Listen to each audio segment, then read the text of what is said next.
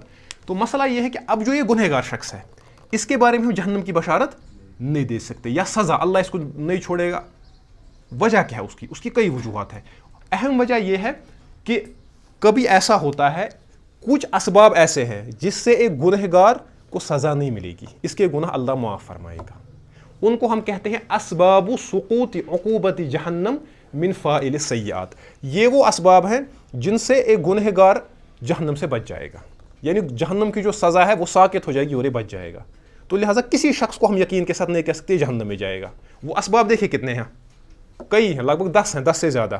اسی لیے ایک حدیث میں آیا ہے نا کہ ایک شخص نے، ایک بہت صالح اور عابد زاہد انسان تھا، اس نے گنہگار مسلمان سے کہا، بنی اسرائیل کے زمانے کا یہ واقعہ ہے، کہا کہ اے انسان توبہ کر، ٹھیک ہے۔ اس نے توبہ کر، اس نے اس کو آر دلائی اس کے گناہ پہ۔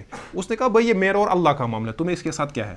جب اس نے کو زیادہ تنگ کیا، اس نے کہا یاد رکھنا اللہ تمہیں کبھی نہیں بخشے گا، یہ تو اللہ کی اتھارٹی ہے بھائی، وہ الغنی، یہ اللہ الغنی ہے، وہ مرضی ہے اس کی۔ تو اللہ نے کیا کہ یہ دونوں مر گئے۔ جو وہ تھا نیک، اس کو اللہ نے بلایا، بتایا، پہلے اس گنہگار کو بلایا، بتایا بولو تمہارا کیا معاملہ۔ اس نے کہا میں گنہگار شخص ہوں۔ اللہ نے کہا میں غنی ہوں، جاؤ جنت میں جاؤ، میری مرضی۔ پھر اس کو لایا، اس صالح انسان کو، کب بتاؤ۔ اس نے کہا میں نے اچھے کام کیے۔ کہا لیکن تم ہوتے کون ہو؟ تم نے اس کو کہا کہ تمہیں اللہ نہیں بخشے گا، میں نے اس کو بخش دیا، جاؤ تم جہنم میں، ٹھیک ہے۔ تو اس لیے کسی معین شخص پہ، اسی لیے تکفیر کا بھی جو معاملہ ہوتا ہے، ہم کہتے ہیں تکفیر کی 2 قسمیں ہیں، تکفیر مطلق، تکفیر معین۔ تکفیر مطلق یہ ہے کہ آپ نے کہا کہ جو شخص ایسا کرے گا وہ کافر ہے۔ دوسرا کہ آپ پرٹیکولر کسی شخص کو، فلاں آدمی ہے، اس کا یہ نام، اس کو کافر قرار دے، تو یہ چھوٹا مسئلہ نہیں ہوتا ہے۔ کسی کو کافر قرار دینے میں کچھ شروط ہیں، کچھ کنڈیشنز ہیں، جب تک وہ متحقق نہ ہو، اور کچھ موانع ہیں، کچھ امپیڈمنٹس ہیں، جب تک وہ نہ ہٹیں تب تک اس انسان کو کافر نہیں کہہ سکتے، سمجھائی بات۔ یہی معاملہ کسی کو جنت و جہنم کی وعید سنانے میں بھی ہے۔ تو یہ وہ اسباب جن سے کسی انسان سے جہنم کی وعید ٹل جائے گی، وہ کیا ہے؟ نمبر 1 التوبہ، یہ تو معروف ہے، اس پہ بات کرنے کی بھی ضرورت۔ ممکن ہے کہ آپ نے کسی شخص کے بارے میں کہا کہ یہ جہنم میں ہے، اور اس نے اپنا معاملہ اللہ کے ساتھ ٹھیک کیا، اس نے توبہ کی ہو، اور توبہ سے تو دنیا کا کوئی بھی گناہ معاف ہو جائے گا، کوئی بھی گناہ۔ شرک تو سب سے بڑا گناہ ہے، شرک سے انسان تائب ہو جائے، کفر سے انسان تائب ہو جائے تو سارے گناہ معاف ہو گئے۔ اور اگر کافر نے کفر سے توبہ کی تو اس کے سارے گناہ اسی کے ساتھ ختم ہو جائیں گے، ٹھیک ہے۔ تو ایمان قبول کر کے تو یہ ویسا ہے جیسا یہ ماں کے بطن سے ابھی پیدا ہوا۔ تو اسی لیے کوئی انسان ایسا ہوگا، اس نے توبہ کی ہوگی۔ توبہ تو آپ کو معلوم ہے، اس کے وہ شرائط ہیں کچھ جن کو علماء نے ذکر کیا ہے۔ اگر آپ دیکھنا چاہیں تو گھر جا کے ریاض الصالحین کو دیکھیں، اس پہ کئی کتاب ہیں، لیکن مختصر الفاظ میں امام النووی رحمہ اللہ نے اس کو ریاض الصالحین کا جو باب التوبہ ہے، ابتدائی ابواب میں سے ہی وہ ہے، اس میں اس کو ذکر کیا ہے، وہ کچھ شرائط ہے توبہ کے لیے۔ تو شخص نے توبہ کی تو ظاہر سی بات ہے جہنم سے بچ گیا۔ دوسرا ہے الاستغفار۔ اب استغفار و توبہ میں فرق ہے۔ توبہ یہ ہے کہ آپ وہ جو معاملہ ہے آپ گناہ کو چھوڑ دیں، آپ تائب ہو جائیں، ندامت آپ کو، آپ عزم کریں کہ آپ کبھی گناہ نہیں کریں گے۔ استغفار ہے آپ زبان سے استغفار کرتے رہیں۔ استغفار تو آپ اللہ سے معافی مانگتے ہیں۔ مثلا احادیث میں ہے کہ صبح فجر کے بعد 100 مرتبہ پڑھنا ہوتا ہے استغفر اللہ واتوب الیہ، 100 مرتبہ، یہ وظیفہ ہے۔ کس نے دیا ہے یہ؟ کسی پیر نے، رسول اللہ صلی اللہ علیہ وسلم نے دی ہے۔ اور بہتر یہ ہے کہ جو وظائف رسول اللہ علیہ والسلام نے امت کو دیے ہیں انہی پہ زیادہ مضبوطی سے عمل کیا جائے۔ ظاہر سی بات ہے، رسول اللہ علیہ والسلام تو آئے ہی اس لیے تھے۔ خیر حدیث میں آیا کہ صبح 100 مرتبہ یہ پڑھنا ہے استغفر اللہ واتوب الیہ، استغفر اللہ واتوب الیہ، 100 مرتبہ، تو یہ استغفار ہے۔ یا راستہ چلتے وقت کبھی آپ کہتے ہیں آپ کبھی گاڑی چلا رہے ہوتے ہیں, کبھی آپ کھڑا ہوتے ہیں کہیں پہ بازار میں, کبھی کسی لائن میں آپ کھڑا ہوتے ہیں, کبھی کچھ اور کام, تو آپ کو کبھی اپنے گناہوں کا احساس ہوتا ہے تو آپ کہتے ہیں استغفر اللہ استغفر اللہ. تو یہ استغفار ہے, یہ دعا ہے. ممکن ہے کہ یہ دعا آپ کی قبول ہو جائے اور آپ کے گناہ معاف ہو جائیں, ہے نا.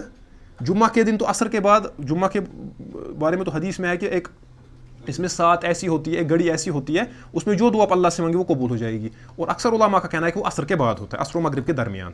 ٹھیک ہے, تو اس ٹائم میں اگر آپ نے استغفار کیا تو اللہ نے اس استغفار کو قبول کیا اور آپ کے گناہ معاف ہو گئے. چلو سارے گناہ تو معاف نہیں, لیکن بڑا پورشن آپ کے گناہوں کا معاف ہو گیا.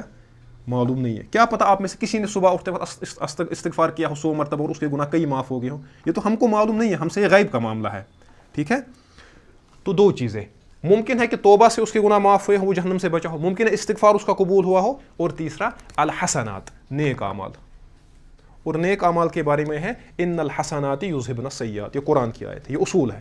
ان الحسنات یذہبن السیئات, کہ حسنات جو ہیں وہ سیئات کو مٹا دیتے ہیں. ٹھیک ہے, یہ اللہ کا معاملہ خصوصی ہے امت کے ساتھ. یعنی آپ نے گناہ کیے, یہاں سے آپ نے حسنات بھی کیے تو آپ کے گناہ معاف ہو گئے. اس کو خود بھی نہیں پتہ ہے, اسی لیے رسول اللہ علیہ الصلوۃ والسلام نے حضرت معاذ بن جبل سے فرمایا وَأَتْبِعِ السَّيِّئَةَ الْحَسَنَةَ, یہ بڑی اہم حدیث ہے. وَأَتْبِعِ السَّيِّئَةَ الْحَسَنَةَ, برائی کے بعد نیکی کیا کرو, کیوں, تمحوها, وہ اس کو مٹائے گی. یہ بڑا اہم معاملہ ہے. جب آپ سے کوئی کسی, پہلے تو انسان کو کوشش کرنی ہے کہ وہ گناہوں سے مجتنب رہے, گناہوں سے بچا رہے, گناہوں سے محترز رہے. البتہ اگر اس سے گناہ کا صدور ہوا, ایک تو توبہ ہے, لیکن دوسرا ہے کہ آپ نیک عمل بھی کریں, وہ نیک عمل اس کو مٹا دے گی. یعنی نیک عمل اور برائی کا جب مقابلہ ہوگا تو غالب اس پہ نیک عمل ہی ہو جائے گی. تو یہ حدیث ہے. تو اس کا مطلب ہے اس انسان نے کچھ نیک اعمال بھی کیے ہوں جس کی وجہ سے اللہ تبارک و تعالیٰ نے کیا کیا ہو, اس کے گناہوں کو معاف کیا ہو.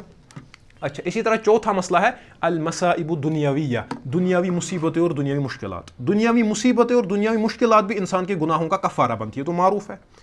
حتیٰ کہ رسول اللہ علیہ الصلوۃ والسلام نے فرمایا اگر کسی مومن کے پیر میں کانٹا چبھتا ہے, حالانکہ وہ چھوٹی سی تکلیف ہوتی ہے, اس کی وجہ سے اس کے گناہ معاف ہوتے ہیں. ایک اور حدیث میں ہے الحمى حظ كل مؤمن من النار او كما قال علیہ الصلوۃ والسلام, کہ انسان کو جتنا بخار آتا ہے, بخار تحفظ اختی بنا چھو فیور, تو جتنا انسان کو دنیا میں بخار آتا ہے اس سے اس کے جہنم کا اتنا کم ہوتا جاتا ہے. اللہ نے رحم کا معاملہ اس امت کے ساتھ کیا ہے. تو اب کوئی انسان, اس کو زیادہ تکلیف ہے, کسی انسان کے جب پیر میں کانٹا چبھنے سے گناہ معاف ہوں گے, تو کیا خیال ہے جس شخص کے دانت میں تکلیف ہو, اور دانت کی تکلیف بڑی خطرناک ہوتی ہے, تو تب لیکن شرط یہ ہے کہ یہ اس میں وہ جزا و سزا یعنی واویلا نہ کرے, جزا و فضا نہ لگائے, خدایا بنا اسے ایسا بوئی یا مصیبت کا تاؤ, تو اگر اس نے یہ کیا تو اسے گناہ ساکت ہو جائیں گے, تو پھر اس کے گناہ نہیں دھلیں گے. مسئلہ یہ ہے کہ یہ برضا و رغبت, جو بھی مصیبت یا مشکل اس کو آئے, اس کو خندہ پیشانی سے کیا کرے, برداشت کرے, اور اس کی زبان پہ شکوہ شکایت نہ آئے. تو اب پاؤں میں کانٹا چبھنا, تو کیا خیال ہے اس انسان کے بارے میں جو کسی بڑی بیماری میں مبتلا ہو. اللہ تبارک و تعالیٰ سب کو محفوظ رکھے. تو ظاہر سی بات ہے کوئی انسان کسی بڑی بیماری میں مبتلا ہے جس کی وجہ سے اس کو تکلیف ہے, ٹھیک ہے, یا صدمہ کوئی یا کوئی حادثہ اس کے ساتھ پیش آیا, تو اس کے گناہ معاف, سمجھ رہے ہیں آپ. تو اسی طرح پانچواں مسئلہ ہے عذاب القبر. کسی انسان کو عذاب قبر ملتا ہے, اس کو اللہ کہتے ہیں کہ اس نے جو گناہ کیے ہیں اس کو قبر میں ہی عذاب دیں گے. سزا تو ملنی ہے, اس کو سزا قبر میں ملے گی, پھر اس کو چھوڑ دیں گے. قبر میں اپنے حصے کی سزا اس کو ملے گی, جب یہ پھر قبر سے اٹھے گا, پاک ہوا ہوگا, اس کو سزا ملی ہوگی, تو اس کے صرف حسنات ہوں گے, سیئات اس کے معاف ہوئے ہوں گے. یہ معلوم تو مت ہے کسی کے بارے میں آپ کو. ہمارے کتنے رشتہ دار ہیں جو اس دنیا سے چلے گئے, کیا پتہ ہے کہ قبر میں کیا معاملہ ہے ان کے ساتھ. ممکن ہے کچھ لوگ ایسے ہوں, اگر کوئی ہو اللہ تبارک و تعالیٰ اس کے ساتھ رحم کا معاملہ فرمائے, ہمارے ساتھ بھی ممکن ہے کسی کو عذاب مل رہا ہو قبر میں, اس لیے تاکہ اس کو کچھ ٹائم تک عذاب ملے گا, اس کے بعد عذاب کا سلسلہ ختم ہوگا, یا ملتا رہے گا قیامت تک, اور اس کے بعد قیامت کے بعد اس کو اللہ تبارک و تعالیٰ چھوڑیں گے, کہیں گے بھائی تم نے جو گناہ کیے تھے اس کی پاداش میں تم کو, ان گناہوں کی پاداش میں تم کو سزا ملی, اب تم جنت میں چلے جاؤ, جہنم سے تم کو بچایا جائے گا. یہ بھی ہم نہیں کہہ سکتے. اسی طرح چھٹی چیز جو ہے وہ ہے دعاء المؤمنین واستغفارہم فی الحیات و بعد الممات. یہ بڑا اہم ہے کہ مومن نے کسی کے لیے دعا کی ہو, کوئی شخص ایک مر گیا, اس کو زندگی میں اس کے لیے دعائیں کی نیک لوگوں نے, مومنین نے, یا اس کے مرنے کے بعد, تو اللہ نے ان کی دعائیں قبول کی اور اس کو بخش دیا. اللہ تو غنی ہے, تو اسی لیے کسی شخص کو ہم یقین کے ساتھ جہنمی نہیں کہہ سکتے. یہ اسباب ہیں, بڑے اہم اسباب ہیں. اسی طرح مسئلہ ہے ما یہدی الیہ بعد الموت, موت کے بعد جو اس کو بھیجا جائے, تو یہ اختلافی مسئلہ ہے کہ کیا مردے کو اگر ہم ثواب بھیجیں گے اعمال کا یا قرآن وغیرہ پڑھنے کا, تو کیا وہ اس تک پہنچتا ہے. تو یہ اختلافی مسئلہ ہے, اس پہ انشاءاللہ آگے بات کریں گے. تو یہ بھی اس کو بھی علماء نے ذکر کیا ہے کہ مرنے کے بعد کسی انسان, آپ نے قرآن پڑھا تو اس کو اس کا ثواب بھیجا, تو یہ میں نے کہا کہ اختلافی مسئلہ ہے, اس پہ انشاءاللہ آگے بات ہوگی. تو یہ بھی ایک مسئلہ ہے. کسی شخص نے یا کسی کا بیٹا ہے وہ نیک اعمال کرتا ہے تو باپ کو ثواب ملتا ہے. کسی انسان کو اپنی سورہ فاتحہ یاد کرا ہے, وہ زندگی بھر سورہ فاتحہ پڑھتا ہے, ثواب آپ کو پہنچ رہا ہے. تو لہٰذا ہم کچھ نہیں کہہ سکتے. اسی طرح دوسرا ہے احوال یوم القیامہ و شدائدہ, قیامت کے دن کی کا جو حول ہے, حول جو وہ گھبراہٹ قیامت کی, وہ مصیبتیں, تو بہت سارے لوگ ہوں گے جو اسے بچائے جائیں گے, لا خوف علیہم ولا ھم یحزنون. لیکن کچھ لوگ ایسے ہوں گے جن کو اللہ تبارک و تعالیٰ اس ڈر میں مبتلا کرے گا, ان کو ڈرایا جائے گا قیامت کے دن. وہ ڈر, اس ڈر کی سبب ان کے گناہ معاف ہوں گے. تو وہ کتنے طریقے ہیں جن سے ایک انسان کے گناہ معاف ہو سکتے ہیں. اور اسی طرح شفاعت الشافعین, شفاعت کرنے والوں کی شفاعت. مجاہدین شفاعت کریں گے, صدیقین شفاعت کریں گے, شہداء شفاعت کریں گے, انبیاء شفاعت کریں گے. اور ہمارے لیے سب سے بڑی امید جو ہے وہ کیا ہے؟ سیدنا رسول اللہ صلی اللہ علیہ وسلم فداہ امی و ابی, آپ کی شفاعت. ٹھیک ہے, شافی محشر ہیں. تو خیر وہ تو بہت بڑا آسرا ہے ہم گنہگاروں کے لیے. تو کیا پتہ اللہ تبارک و تعالیٰ شفاعت قبول کرے شفاعت کرنے والوں کی شخص کے سلسلے میں. ٹھیک ہے, تو یہ بھی گناہوں سے بچا سکتا ہے. اور فائنلی یہ تو پھر سب سے اونچے درجے والا معاملہ ہے, وہ کیا ہے؟ عفو ارحم الراحمین من غیر شفاعہ. اللہ تبارک و تعالیٰ خود معاف فرما دے کسی شفاعت کے بغیر. یہ بھی تو یہ بڑی وہ محبت کا معاملہ ہے نا. تو اللہ تبارک و تعالیٰ بغیر کسی شفاعت کے بارے میں, اس میں اور ایک حدیث میں بھی آیا ہے نا کہ جب سب لوگ شفاعت کریں گے پھر اللہ تبارک و تعالیٰ کہیں گے کہ انبیاء نے بھی شفاعت کی, صدیقین نے بھی شفاعت کی, سب نے شفاعت, جس کو کرنی تھی شفاعت اس نے کی. شہید نے اپنے 70 اہل بیت کو بچا لیا, سب نے کر دیا. اب کوئی بچا ہے جس کی شفاعت ابھی باقی ہے, تو کہیں گے نہیں اب کوئی نہیں ہے. تو اللہ کہیں گے ابھی میں ہوں, ابھی تو میرا عفو ہے, میرے درگزر کا معاملہ ہے. تو پھر اللہ تبارک تعالیٰ خود بہت بڑی کھیپ کو کیا جہنم سے نکال کے جنت میں ڈالیں گے. تو یہ کئی اسباب ہیں جن کے بارے میں ہم کسی شخص کے بارے میں نہیں کہہ سکتے کہ اس کو سزا ملے گی یا جہنم میں جائے گا. ہاں جس کی ہمیں فکر ہونی چاہیے وہ اپنی فکر ہونی چاہیے, ہے نا. ہمارا معاملہ یہ ہے, یہ بڑی پرابلم ہے کہ ہم دوسروں کے بارے میں زیادہ فکر مند ہیں. اپنی آخرت سے زیادہ ہمیں دوسروں کی فکر ہوتی ہے. فلاں جہنم میں نہیں جانا چاہو, بھائی تم اپنا سوچو, تم اپنا سوچو. اس کا بیٹا وہ در بدر پھر رہا ہے, تمہارا بیٹا خود کہاں ہے؟ وہ کون سا یہ کیا کہتے ہیں اس کو ابن دقیق العید بن گیا ہے جو آپ دوسرے کے بیٹے کو ابن حجر عسقلانی بنانا چاہتے ہیں.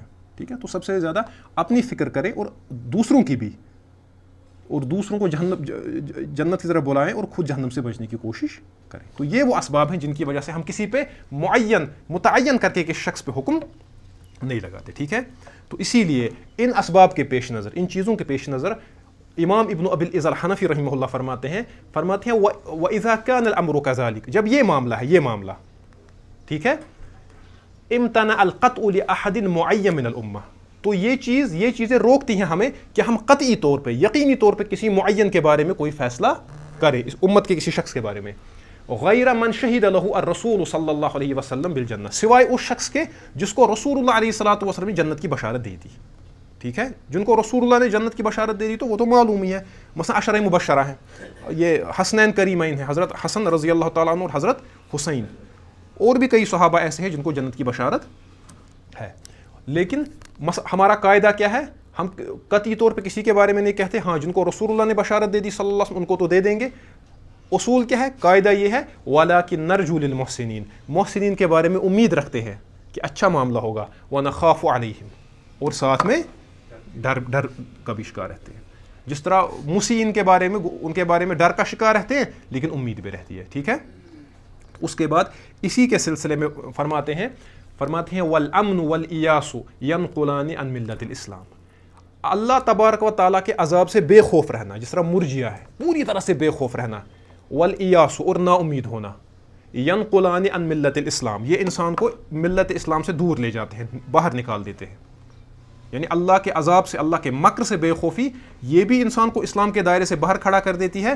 اور اسی طرح اللہ کی رحمت سے, اس کے کرم, اس کے فضل, اس کے جود و سخا سے مایوسی, نا امیدی, یہ بھی انسان کو دائرے اسلام سے باہر کھڑا کر دیتی ہے.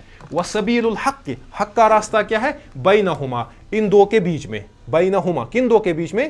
امن اور یاس کے بیچ میں. لِأَهْلِ الْقِبْلَةِ, مومنین کے لیے یہی صحیح طریقہ ہے کہ مومنین کا جو موقف ہو وہ یہ ہو کہ وہ خوف اور بے خوفی کے, ٹھیک ہے, نہیں, وہ بے خوفی اور نا امیدی کے درمیان ہو.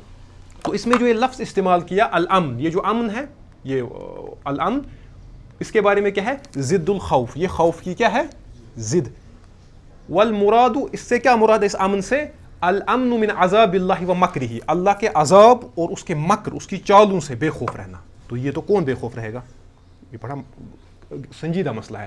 جیسے کہ اللہ تبارک و تعالیٰ سورہ اعراف میں فرماتے ہیں، دیکھیں یہی لفظ جہاں پہ یہ امینہ کا لفظ آیا ہے، امن کا لفظ، اس کو میں نے وہاں پہ ہائی لائٹ کیا ہے. اللہ پاک فرماتے ہیں افامن اہل القری ان یاتیہم باسنا بیاتا وہم نائمون. یہ بڑی وہ ڈرا دینے والی آیت ہے. فرماتے ہیں اللہ پاک کہ کیا بستی والے جو ہیں کیا وہ بے خوف ہیں کہ ان پہ میرا عذاب راتوں رات آ جائے جبکہ وہ سو رہے ہو. ہوتا ہے نا ایسا بھی، رات کو بھونچال آ گیا، رات کو کچھ ہو گیا. او امن اہل القری ان یاتیہم باسنا ضحی وہم یلعبون. یا کیا بستی والے اس چیز سے بے خوف ہیں کہ صبح دن چڑھے ہی ان پہ میرا عذاب آ جائے جبکہ وہ کھیل رہے ہوں، مختلف کاموں میں مشغول ہوں. یہ دیکھیں اس کا، دیکھیں ٹون کیا ہے اس کا.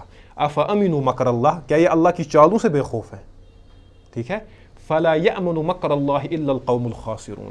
نہیں کوئی قوم اللہ کے مکر سے امن میں رہتی ہے، بے خوف رہتی ہے، لیکن صرف وہ قوم جو خسارہ اٹھانے والی ہو، یعنی جو ہلاک برباد تباہ ہونے والی قوم ہو، وہی اللہ کے مکر سے امن میں رہتی ہے، اللہ کے عذاب سے امن میں رہتی ہے. تو اسی لیے جو مصنف نے یہ بات بیان فرمائی یہ بڑی عمدہ بات ہے کہ یہ جو ہم نے ابھی دیکھا الامن. اس کے بعد وَضِدُّ الْأَمْنِ مِنْ عَذَابِ اللَّهِ وَبَأْسِهِ وَمَكْرِهِ. اس امن کا اپوزٹ کیا ہے؟ الیأس من رحمت اللہ، اللہ کی رحمت سے مایوس ہونا. ٹھیک ہے، یہ دوسری ایکسٹریم ہے. ایک ایکسٹریم یہ ہے کہ آپ امن میں ہیں، آپ کو کوئی خوف نہیں کہ اللہ کبھی کچھ کریں، بے خوف ہیں آپ اللہ سے، نعوذ باللہ. دوسرا یہ ہے کہ آپ مایوس ہیں اللہ سے. دیکھیے دونوں ایکسٹریمز ہیں. والیاس، یہاں پہ لفظ ایاس استعمال کیا ہے. الیاس، یہ جو ایاس ہے وہ هو الیاس، ایاس و یاس ایک ہی ہے، یہ نا امیدی ہے. وہ هو ضد الرجا، یہ کس کا اپوزٹ ہے؟ ٹھیک ہے، یہ رجا کا اپوزٹ ہے. قد قال سبحانہ وتعالی، اللہ پاک فرماتے ہیں سورہ یوسف میں، انہ لا ییأس من روح اللہ الا القوم الکافرون. دیکھیں اللہ کی رحمت سے مایوس نہیں ہوتے لیکن کون؟ کافر قوم، کافر لوگ مایوس ہوتے ہیں. تو جو اللہ کی رحمت سے مکمل طور پہ مایوس ہے وہ کیا ہے؟ یہ قرآن کا حکم ہے. اچھا، وقریب من معنی الیاس القنوط، یاس نا امیدی کے قریب ہی ایک اور لفظ استعمال ہوتا ہے، وہ کیا ہے؟ قنوط. وہ اشد الیاس، یہ یاس کا بھی اونچا درجہ ہے. جب نا امیدی اپنی ایکسٹریم کو پہنچ جائے تو اس کو کیا کہتے ہیں؟ قنوط. کما قال تعالی عن ابراہیم انہ قال، جیسے کہ اللہ تبارک و تعالیٰ نے حضرت ابراہیم کے قول کو نقل کیا سورۃ الحجر میں کہ وہ فرماتے ہیں وَمَن يَقْنَطُ مِن رَحْمَتِ رَبِّهِ إِلَّا الضَّالُونَ. نہیں اللہ کی رحمت سے مایوس ہوتے ہیں لیکن وہی جو گمراہ لوگ ہیں. ٹھیک ہے، تو پتہ چلا کہ یہ جو امن ہے اللہ کے عذاب سے معمون رہنا اور اللہ کی رحمت سے مایوس ہونا، یہ دونوں دو ایکسٹریمز ہیں جو انسان کو دائرہ اسلام سے باہر کھڑا کر دیتی ہیں. ٹھیک ہے، تو اس سلسلے کی وضاحت کرتے ہوئے شیخ عبد الرحمن براق فرماتے ہیں ان الامن غلو فی الرجا. دیکھیں یہ بڑی اہم بات ہے. امید تو ہے، دیکھیں رجا جو ہے، ایک تو رجا ہے، دوسرا ہے الخوف. ایمان ہے نا انہی دو چیزوں کے درمیان، یا ایک تو رجا ہے، آپ کو امید ہے، دوسرا خوف ہے. لیکن جب اس رجا میں ان الامن غلو فی الرجا، جب آپ کو اسی رجا میں غلو ہو، کیا ہو؟ غلو. ٹھیک ہے، اب حد سے بڑھ جائیں، ان الامن غلو فی الرجا، تو اس غلو کو کیا کہتے ہیں؟ یعنی آپ اللہ سے اتنی زیادہ امید آپ کو ہے، آپ پوری طرح بے خوف ہو گئے ہیں، تو یہ غلو ہو گیا، اس کو امن کہتے ہیں. والغلو فی الخوف، اور جو خوف میں جب غلو ہوگا، خوف میں غلو، رجا میں غلو امن، یہ ہے امن ہے. خوف میں جب آپ نے غلو کیا تو اس کو کیا کہتے ہیں؟ الیأس والتیئیس والتقنیط من رحمت اللہ. آپ خود بھی مایوس ہوں گے، لوگوں کو بھی اللہ کی رحمت سے مایوس کریں گے. الیاس.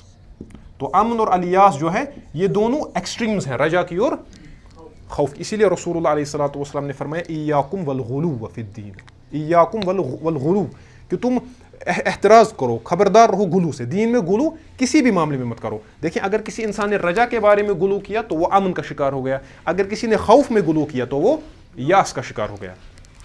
تو فرماتے ہیں شیخ براق والغلو فی الرجاء یفضی الی الامن من عذاب اللہ. جب آپ کو رجا میں غلو ہوگا تو آپ اللہ تبارک و تعالیٰ کے عذاب سے امن میں رہیں گے. ولیکن اس کے بعد لیکن ایک مسئلہ اٹھایا ہے، فرماتے ہیں ولیکن اذا کان ھذا الیاس عارضا للانسان لیس عن اعتقاد. کہتے ہیں لیکن اگر کبھی انسان، یہ ایک مسئلہ ہے یہ کہ اگر کبھی انسان پہ کوئی کیفیت طاری ہو جائے، اس کا اعتقاد یہ نہ ہو لیکن کبھی اس پہ کوئی حالت طاری ہو جائے، یہ اللہ سے زیادہ ڈرے، اس پہ خوف کتنا ہو، اس پہ نا امیدی طاری ہو، لیکن یہ عارضی ہو، اس پہ یہ اس کا مستقل ایمان، مستقل اعتقاد نہ ہو، لیس عن اعتقاد، اعتقاد کا معاملہ اس پہ طاری ہو جائے کبھی نا امیدی، بلکہ کیا ہو, یہ اللہ سے نا امید نہ ہو, بلکہ بل استعظم ذنبہ, اپنے گناہ کو بڑا سمجھے, گناہ سے مایوس ہو, اللہ سے مایوس, گناہ کو بڑا سمجھے, وخاف منہ, اور گناہ سے ڈرے کہ میں نے اتنا بڑا گناہ کیا ہے, وبلغ به الامر انه ظن بجهله انه لا یغفر له, اور اس کو اتنا زیادہ ایک کیفیت طاری ہو, کبھی انسان پہ ہوتا ہے یہ اتنا اتنا اتنا مایوس ہو, اللہ سے تو مایوس نہیں, اپنے گناہ سے مایوس ہے, کہ اس کو لگے کہ یہ گناہ ایسا ہے کہ میری مغفرت نہیں ہوگی, میں اتنا گندا انسان ہوں, میرے گناہ اتنے خطرناک ہیں, ان کی مغفرت نہیں ہوگی. اللہ سے مایوس نہ ہو. تو شیخ براق فرماتے ہیں فہذا قد یعذر, فرماتے ہیں اس کو عذر دیا جائے گا, اگر یہ صحیح حالت نہیں ہے, صحیح حالت وہی ہے ایمان اور خوف کے درمیان, اس کے خوف اور رجا کے درمیان. لیکن اگر کبھی یہ ایک مخصوص کیس ہے, کسی انسان کو ایسی حالت طاری ہو گئی, یہ محمود حالت نہیں ہے, لیکن اگر اس کو یہ حالت طاری ہو گئی, اس کو عذر دیا جائے گا, کہا جائے گا بھائی اپنے آپ کو سنبھالو, ٹھیک ہے. بِأَنَّهُ يُسِيءُ ظَنَّ بِنَفْسِهِ, کیونکہ اس کی جو بدگمانی ہے وہ اپنے نفس سے ہے, اور اس کو یہ گمان ہے وَأَنَّ اللَّهَ لَا يَغْفِرُ لَهُ لِسُوءِ عَمَلِهِ, اس کو یہ ہے کہ میرے عمل اتنے برے ہیں کہ ان کی مغفرت کیا ہوگی, میں اتنا گنہگار شخص ہوں. اگرچہ یہ صحیح موقف نہیں ہے اس کا, اللہ تو کسی بھی گناہ کی مغفرت پہ قادر ہیں, لیکن اس بیچارے کو یہ حالت طاری ہو گئی تو اس کو معذور سمجھا جائے گا, ٹھیک ہے, معذور سمجھا جائے گا. جس طرح شیخ الاسلام ابن تیمیہ فرماتے ہیں کہ اگر کوئی انسان قرآن پڑھ کے اس کو کنٹرول نہیں رہتا ہے, اس کو چیخ نکل گئی اور یہ بے ہوش ہو گیا, اگرچہ یہ اصل حالت, یہ محمود حالت نہیں ہے, کیونکہ صحابہ کو کبھی ایسا نہیں ہوا. ابو بکر, عمر, عثمان, علی, جن کا درجہ بہت اونچا تھا, ان نے کبھی قرآن پڑھ کے چیخیں نہیں ماری اور وہ بے ہوش نہیں ہوتے تھے, پھر ان کو ہوش میں لانا پڑتا تھا. نہ تو پیغمبروں کے ساتھ کبھی یہ معاملہ ہوتا ہے. بے ہوش ہونا کوئی محمود حالت نہیں ہے, آپ بے ہوش ہو جائیں گے, آپ تو غیر مکلف بن جاتے ہیں جب آپ بے ہوش ہو جاتے ہیں, مرفوع القلم بن جاتے ہیں, تو یہ اچھی حالت. لیکن ابن تیمیہ کہتے ہیں اگر کسی شخص کو کبھی ہو گیا, ایسا ہو گیا, اس کو معذور سمجھا جائے گا. لیکن اگر کوئی انسان جان بوجھ کے ایسا کرے گا, چیخے مارے گا اور بے ہوش ہو جائے گا یا ناٹک لگائے گا, تو یہ بہت بڑا مسئلہ ہے اس کا, سمجھے.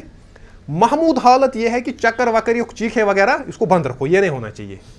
اب اگر کسی کو بیچارے کو ہو گیا ہے, اس کو معذور سمجھا جائے گا. ہم یہ نہیں کہیں گے کہ اچھی حالت ہے, ہمارے یہاں معاملہ ہم اسی کو اچھا سمجھتے ہیں, جس کو چیخیں نکلتی ہیں ذکر کے دوران, گش آ جاتے ہیں اس بیچارے کو, تو یہ محمود حالت. جس کو چکر آئے اس کو ولی نہ سمجھو, اس کو اٹھا کے سائڈ پر رکھو, اس کو پانی پلاؤ, اس کو ہوش میں لاؤ, سمجھائی بات. اب جو جان بوجھ کے حالتیں اپنے پہ طاری کرے تو وہ تو ریاکار ہے. حضرت شیخ عبد القادر جیلانی نے بڑی شدید وعیدیں بتائی ہے, جو شخص اپنے مواعظ میں فرماتے ہیں جو شخص میرے سامنے چیخے مارے اس کو باہر نکلواتے تھے, یہ ڈرامہ کر رہا ہے آدمی یہاں پہ, ٹھیک ہے. تو یہ محمود حالت. تو اسی طرح اصل حالت تو وہ ہے بہترین حالت جو ہم ابھی آگے دیکھیں گے. لیکن اگر کسی انسان کو ایسا ہو گیا تو اس کو معذور سمجھا جائے گا. اس کی مثال کیا ہے؟ مثل الذی امر اولادہ ان یحرکوہ, اس کی مثال بخاری کی وہ حدیث ہے, اس آدمی نے کہا اپنے بچوں سے, کہا میں اتنا گنہگار ہوں, مجھے اللہ نہیں بخشے گا, اسی لیے کیا ہو جائے, اس نے کہا کہ جب میں مر جاؤں مجھے جلانا, مجھے پھر میری راکھ کو اس کو دنیا میں پھیلانا ادھر ادھر تاکہ میں بچ جاؤں, ٹھیک ہے. اذا مات, جب یہ مر گئے, اس نے ایسا کہا تھا لشدت خوفی من عذاب اللہ, اللہ کے عذاب سے اتنا ڈر رہا تھا.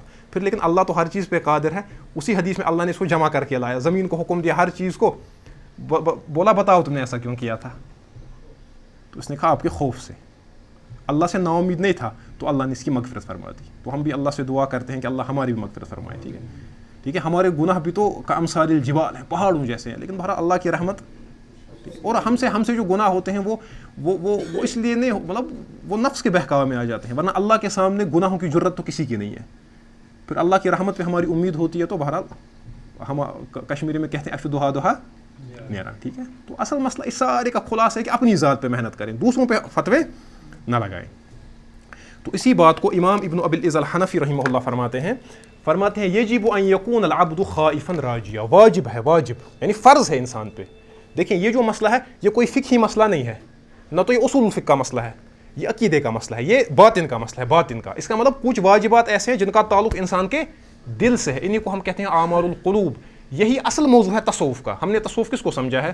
کپڑے پھاڑنا, چیخے مارنا, قبروں پہ جا کے سجدے کرنا, وہ تصوف نہیں ہے, یہ ہے اصل. فرماتے ہیں فَإِنَّ الْخَوْفَ الْمَحْمُودَ الصَّادِقُ, اصل خوف کون سا ہے؟ اصل خوف جو پسندیدہ خوف ہے اور جو سچا خوف ہے وہ ہے, وہ کیا ہے؟ مَا حَالَ بَيْنَ صَاحِبِهِ وَبَيْنَ مَحَارِمِ اللَّهِ, وہ خوف جو انسان اور اللہ کی حرام کی ہوئی چیزوں کے درمیان حائل ہو, اصل خوف وہ ہے. وہ خوف جو آپ کو گناہ سے روکے. فَإِذَا تَجَاوَزَ ذَلِكَ, جب اس میں غلو ہو جائے, خِيفَ مِنْهُ الْيَأْسُ وَالْقُنُوطُ, تو تب جا کے یہ یاس اور قنوط ہو جاتا ہے, پھر یہ نا امیدی مایوسی میں تبدیل ہو جاتا ہے. ورنہ خوف, یہ خوف بہتر ہے جو آپ کو گناہ سے بچائے, آپ کی آنکھوں سے آنسو بہ پڑے, آپ کے جسم کے روکڑے کھڑے ہو جائے اللہ کے سامنے روتے روتے, وہ خوف جو آپ کو گناہوں سے بچائے, وہ اصل مسئلہ ہے.